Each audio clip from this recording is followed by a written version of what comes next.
For section 5.2, I'm going to split this into two parts. So this part is only going to have 3 examples just to get us started on this section. So when we look at volumes, now we know that there's formulas out there for volumes of cylinders, prisms, pyramids, cones. So if we can make a nice shape like that, we can definitely use the formula for the volume. But we're going to definitely look at other shapes that it's just too impossible to turn into a nice figure that will have a formula for. So that's why we can use calculus to help us out. So it's still going to be related to the last section with areas between curves, but what's going to happen is if we start to rotate an area, we get a 3-dimensional figure that we're going to be asked to find the volume of. So keep in mind, volume is the amount of space inside an object, and it's measured in cubic units. Now the overall formula for any volume that we're looking at is volume is, we always use capital B for the area of the base times the height of the figure.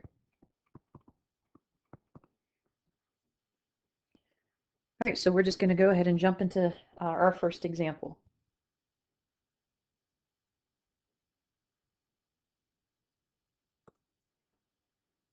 Again, if you have graph paper, I would advise you to graph these on graph paper. If not, be very neat and accurate with your sketch on notebook paper. I would recommend using rulers as well. Find the volume of the solid generated by rotating the line y equals x about the x-axis from x equals 0 to x equals 3. So pause the video if you still need to copy that down. I'm going to start off pretty basic here.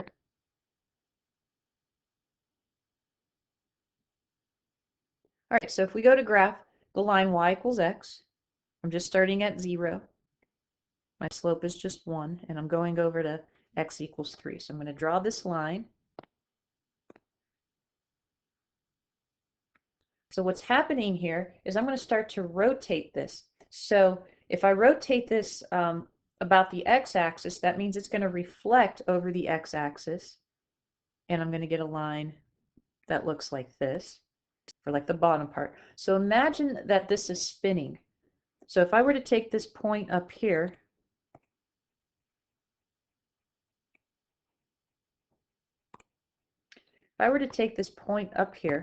and start to rotate it, it would map down to here. So what's happening is if this starts to spin, I get a circular rotation. We could kind of make this sketch. So that's what's happening. But imagine that this is happening everywhere. So even this point here, I get this circular rotation looking like this, even from here. So imagine that this is spinning, and we get a shape that looks like this. So what's happening is if I were to shade all of this in, I would actually get a shape of a cone. So this would form a cone if I started to spin this around and sort of shade this in. So what I have is just a lot of slices here that are circles. So that's how we're going to start to look at this. So each slice is a circle. So we're going to take the area of each circle and then add them up, kind of like a Riemann sum before we were taking rectangles. But here we have circles, and we have an infinite number of circles in here. I'm just drawing about 5 right here. But we're going to take the area of each circle and then add it up. But what we also need to take into account is the thickness of each circle. So how I'm going to write this out is our volume is the area of each slice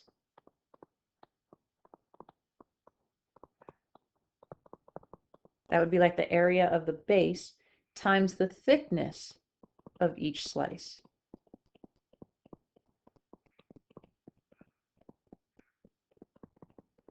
Imagine like stacking up a bunch of quarters. So if you took the area of each quarter, but then each quarter has a thickness to it. So if you have a stack of quarters, this is what you would do. You would take the area of each quarter and then multiply it by the thickness of each quarter. And then we would have the whole volume, and that would actually create a cylinder if you have a stack of quarters, and we'd be able to find the volume that way. So this is what we're looking at. So using calculus, we're going to write this as volume is equal to the integral from a to b. The area of each slice is our function, And then d of x is the thickness of each slice. Just like our Riemann sum was a f of x times d of x. It was the height of each rectangle times the thickness of each rectangle, and that gave us the area. This is going to give us volume now. So if I were to set this up based off of the picture, my volume is going to be the integral from 0 to 3. The area of each circle, area of a circle, is pi r squared. So each radius here, my radius is going from my x-axis just straight up. That's the radius of each circle. So the height or the length of each radius is actually, instead of using r, since this is the line y equals x, it's just going to be x. So if my radius, since y is equal to x, however far I go over on my x-axis, I'm going that far up on my y-axis. So my radius is x. So I'm going to write this in as pi times x squared. So instead of pi times radius squared, my radius is x. And then I have dx. And then we just need to evaluate this integral. Again, I could put the pi out in front. At least with these antiderivatives, they're becoming a little bit easier. The more complicated the application problem, the easier the integral. So like a nice little trade-off here. So I'm going to have pi times antiderivative here is just going to become x cubed over 3 from 0 to 3. So now I can say 3 cubed is 27 over 3 is 9, and then just minus a 0. So I'm going to get 9 pi cubic units. Now, because this is a cone, there's a formula for volume of a cone. We could have just skipped the calculus. Now, this isn't always going to happen. This is just our first case here. The formula for volume of a cone is 1/3 pi r squared, that's the area of the base, times the height. So if we look at this cone, the area of our base, and I'm looking at this part right here as the actual bottom, so this is like a sideways cone. If we were to rotate this and stand it up, this would be my base right here. So my radius of my base is going to be 3. So this becomes 1/3 pi times 3 squared. Now my height of my cone goes this way, which is also going out to 3. So my height is 3. So 3 squared is 9 times 3 is 27. 1/3 of 27 is 9, and I get 9 pi cubic units this way as well. But this way only worked out because we had a nice geometric figure here that a formula existed for to find the volume. Pause the video to go ahead and copy this down.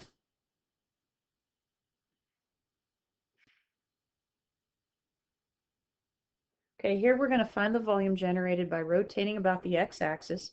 The region bounded by the graph of y, or f of x, is equal to 1/2 x squared. The lines x equals 1, x equals 3, and the x-axis. So if we go to graph, y equals 1/2 x squared. Again, that's a parabola. My vertex is at 0, 0. Now I know I'm only going from x equals 1 to x equals 3, but I want to graph this from x equals 0. When x is 1, I'm really getting 1/2 of 1 squared, so half of 1 is going to give me a 1/2. When x is 2, 2 squared is 4, half of 4 will give me 2. And when x is 3, 3 squared is 9, half of 9 will give me 4.5. So I get a curve. It starts to look like this. So again, if I look at the lines x equals 1, so that's this line right here, and then x equals 3. So I'm looking at this section right here that I want to flip. So if I'm at 1, 1/2, I'm also going to go to 1, negative 1/2. And then if I'm at 3, 4.5, I'm going to go to 3, negative 4.5. And then this is the curve that's going to be copied. I'll still extend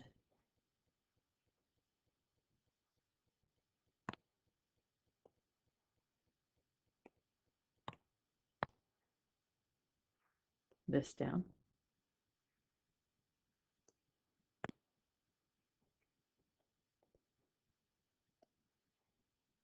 All right, so as I go to rotate this, so it's like this little section starts to rotate, so I get my little circular disc here. Same thing right about here.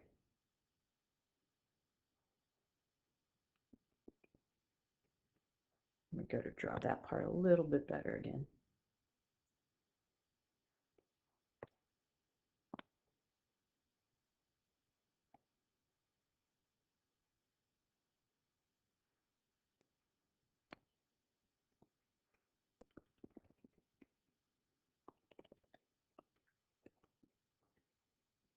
And we get another circular disc at the very end.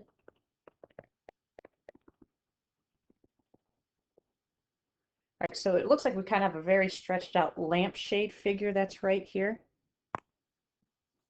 So again, each slice is a circle.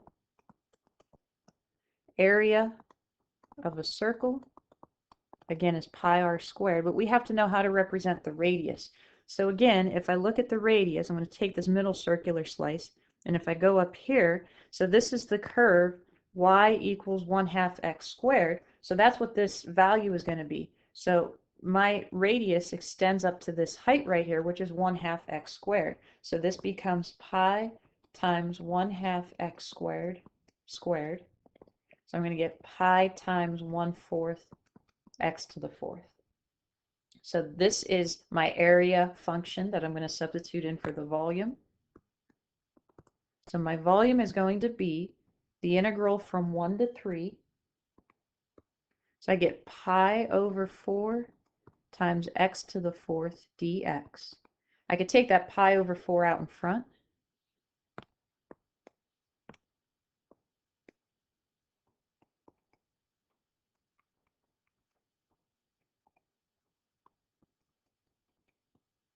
And now we could evaluate the integral. So we're going to get pi over 4 times the integral, the antiderivative rather, x to the 5th over 5 from x equals 1 to 3.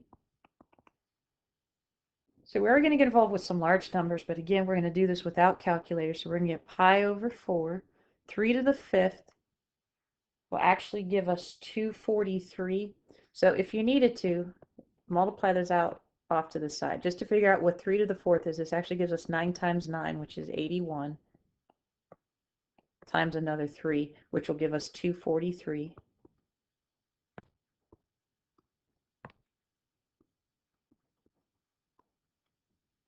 Over 5 minus 1/5. So nice that they're over common denominators already. We're actually going to get 242 pi over 5. Well, we have the 4 here, so this will actually give us 20. So I'm getting 242 over 5, but because I'm going to multiply by pi over 4, I get 242 pi over 20. I can simplify that into 121 pi over 10. So it wasn't a terrible set of fractions to work with. And this would be cubic units.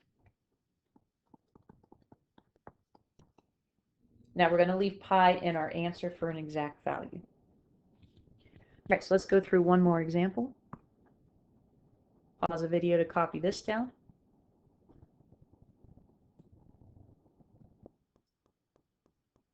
Here we're asked to find the volume generated by rotating about the y-axis, the region bounded by the graph of y equals x squared, the y-axis, and the lines y equals 1 and y equals 9/2. Now, because we're rotating this about the y-axis, it's going to change a little bit, but for right now, let's just go ahead and graph y equals x squared. That's just our parent function of our parabola of a quadratic. So my vertex is going to start at the origin. If I go over 1 on either side, I'm going up 1. If I go over 2, I'm going up 4. Now we also have to get up to y equals 9/2. So when I go to draw this, I'm going to draw this a little bit further than that highest point right here.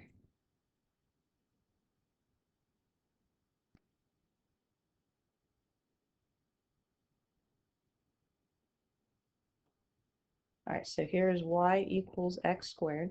Then I want to draw on the two lines of y equals 1. So there's y equals 1, and then y equals 9/2 is y equals 4.5. So I'm drawing this up here.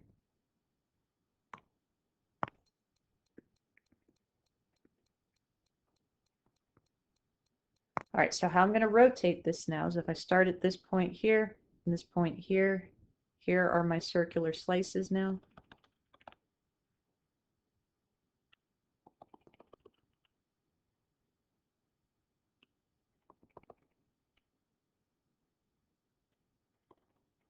And I'm just going down to this last one right here. So I start to rotate this, and this is the shape I get, but I'm just rotating the section between these two horizontal lines. So now if you notice, I'm going from y equals 1 to y equals 9/2, so we have to write all of this here, solve for y in terms of x. So now I'm going to start with y equals x squared. So x is going to equal plus or minus the square root of y. Well, if I'm looking at the side off to the right, that's just x is equal to the positive square root of y right here. That's the graph that we're looking at. The negative would be just over here. So I'm just going to look at x equals positive square root of y to help us. All right, so my volume, again, the area of each circle, let's write that out first. Each slice is a circle. So the area of each circle is going to be pi r squared. But now our radius is going to go, let's say, from here horizontally out to here. So that's where I'm going to use this. So it's going to be an x value, but x is equal to the square root of y. So my radius is just going to be square root of y. So this becomes pi times the square root of y squared. So this just becomes pi times y. So the area of each slice could be represented by pi times y. So now my volume is equal to the integral from y equals 1 to y equals 9/2. I'm writing it out this way because we're switching variables. And then it's going to become pi times y dy. So very basic integral setup here. I'm going to put the pi out in front times the integral of 1 to 9 of y dy. Take the antiderivative here. So we're just going to get y squared over 2 from 1 to 9. So we're going to get pi times 81/2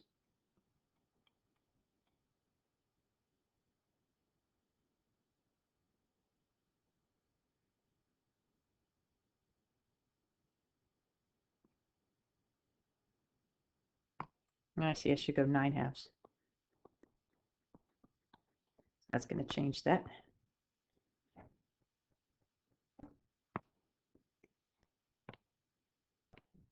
All right, so if I square 9/2, that's really 81/4 over 2. I'll talk about that in a moment. And then minus 1/2.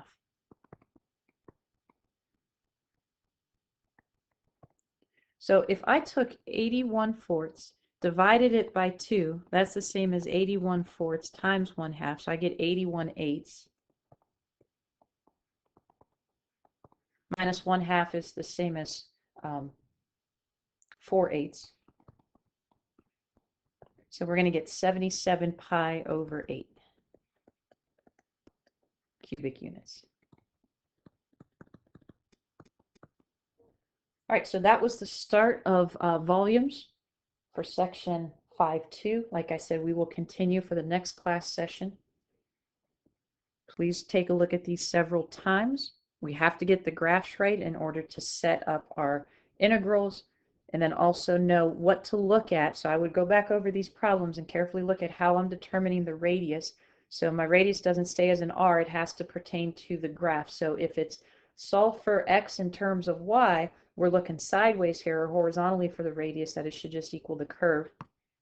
Going back to a problem like this, where a radius runs vertical, that's just going to be the height of each y value that's right here. So again, we just set that equal. Our radius becomes what our function is actually set at.